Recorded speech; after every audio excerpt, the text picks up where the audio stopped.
Halo, Assalamualaikum warahmatullahi wabarakatuh. Saya Siva Amelia. Saya peserta magang dari Bimba A IWO Cipadu.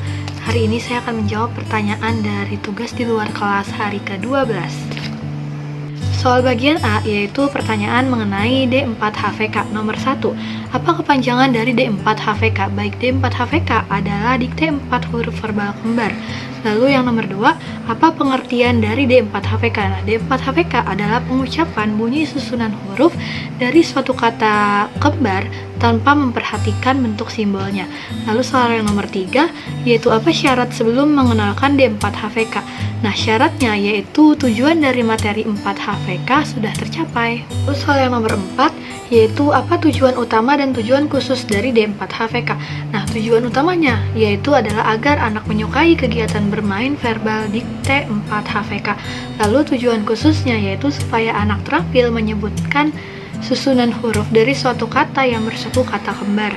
Lalu yang nomor 5, bagaimana cara motivator mengenalkan D4HVK? Nah, caranya itu dengan berdialog menggunakan bahasa Bimba, dengan mengajak anak untuk mengulang verbal dikte sebanyak 3 kali, lalu dengan bernyanyi lagu Labimba, lalu juga bercerita, berdongeng, dan juga bisa melalui permainan.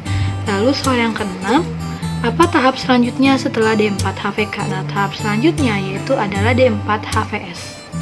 Baik, selanjutnya yaitu pertanyaan bagian B, pertanyaan mengenai D4HVS. Nomor 1, apa kepanjangan dari D4HVS? Nah, D4HVS adalah dikte 4 huruf verbal sederhana. Lalu soal yang nomor 2, yaitu apa pengertian dari D4HVS? D4HVS adalah pengucapan susunan huruf dari suatu kata yang memiliki suku kata berbeda tanpa memperlihatkan bentuk simbolnya. Lalu soal yang nomor 3, apa syarat sebelum mengenal D4HVS? Syaratnya yaitu adalah 4HVS dan juga D4HVK. Soal yang nomor 4, yaitu apa tujuan utama dan tujuan khusus dari D4HVS. Tujuan utama yaitu agar anak tertarik dan menyukai kegiatan bermain verbal dikte 4HVS. Lalu tujuan khususnya yaitu anak mengerti bunyi susunan huruf dari suatu kata yang memiliki 2 suku kata berbeda.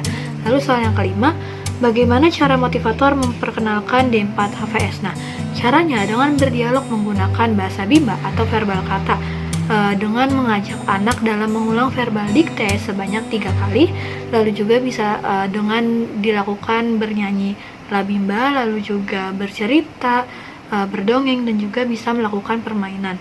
Lalu yang keenam, apa tahap selanjutnya setelah D4HVS? Nah, tahap selanjutnya adalah D5HVS.